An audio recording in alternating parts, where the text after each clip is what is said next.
नमस्कार। कभी कभी कोई बहुत ही मामूली सा पल एक छोटी सी तस्वीर या वीडियो देखते ही देखते इंटरनेट पर छा जाता है। आज हम एक ऐसे ही पल को परत दर परत समझने की कोशिश करेंगे। ये कहानी एक स्नैक ब्रेक की है, जो देखने में तो आम था, लेकिन असल में उससे कई ज्यादा कुछ बन गया। तो सवाल यही उठता है कि आखिर एक प्रधानमंत्री का सड़क किनारे कुछ खाने के लिए रुक जाना इतना वायरल क्यों हुआ? मतलब ऐसा क्या था उसमें जिसने हर किसी का ध्यान अपनी तरफ खींच लिया?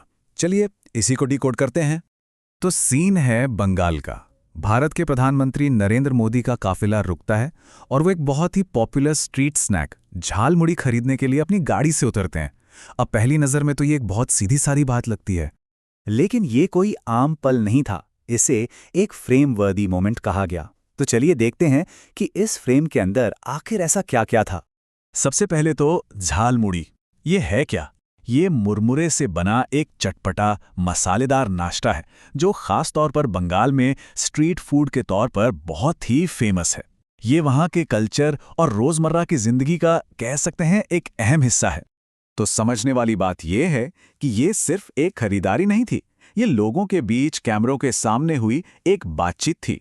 इसकी हर एक छोटी बड़ी चीज पर गौर किया जा रहा था, और यहीं से ये पूरा मोमेंट दिलचस्प होना शुरू हो जाता है।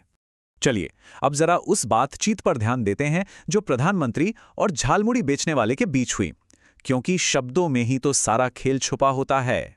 बातचीत की शुरुआत होती है, भाई हमें अपना चालम खिलाओ। यहाँ भाई शब्द पर गौर कीजिए। ये कितना अनौपचारिक और अपनापन दिखाने वाला शब्द है। ये सुनते ही एक पर्सनल कनेक्शन बन जाता है। फिर ये सवाल आता है, कितने का होता है? 10, 20? ये बिल्कुल वैसा ही सवाल है जैसा कोई भी आम इंसान सड़क किनारे कुछ खरीदते वक्त पूछता है।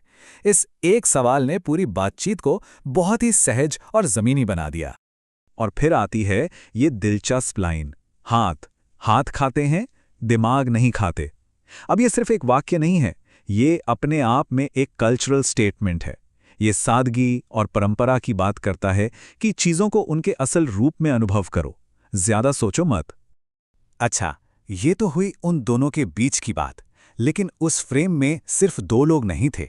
चारों तरफ एक माहौल था, एक भीड़ थी। अब जरा उस पर गौर करते हैं। और हाँ, उस भीड़ से जिंदाबाद और जय श्री राम जैसे नारे भी सुनाई दे रहे थे। इन नारों ने इस पूरी घटना में एक पॉलिटिकल और एक धार्मिक एंगल भी जोड़ दिया। तो देखिए, यहाँ दो बिल्कुल अलग अलग चीजें एक साथ हो रही हैं। एक तरफ एक बहुत ही पर्सनल और आम सी बातचीत है एक स्नैक को लेकर, और ठीक उसी वक्त दूसरी तरफ राजनीतिक और धार्मिक नारों के साथ पब्लिक सपोर्ट का एक बड़ा प्रदर्शन भी चल रहा है।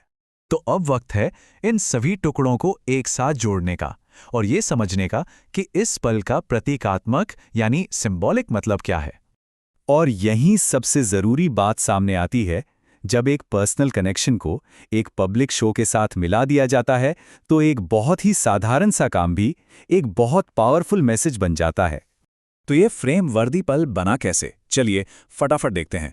पहला स्टेप, एक आम स्ट्रीट स्नैक खरीदना। दूसरा, कीमत पूछकर एक रिलेटेबल डायलॉग बनाना। तीसरा, हाथ से खाने वाली बात कहकर एक कल्चरल टच जोड़ना। और चौथा, राजनीतिक और धार्मिक नारों वाला वो पब्लिक माहौल।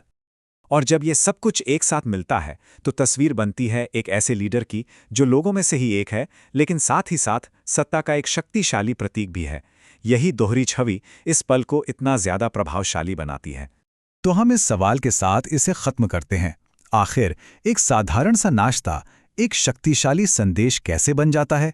शायद जवाब इसी बात में छिपा है कि व्यक्तिगत, सांस्कृतिक और राजनीतिक इन सभी धागों को कितनी सफाई से एक ही फ्रेम में पिरोया जाता है। सोचने वाली बात है।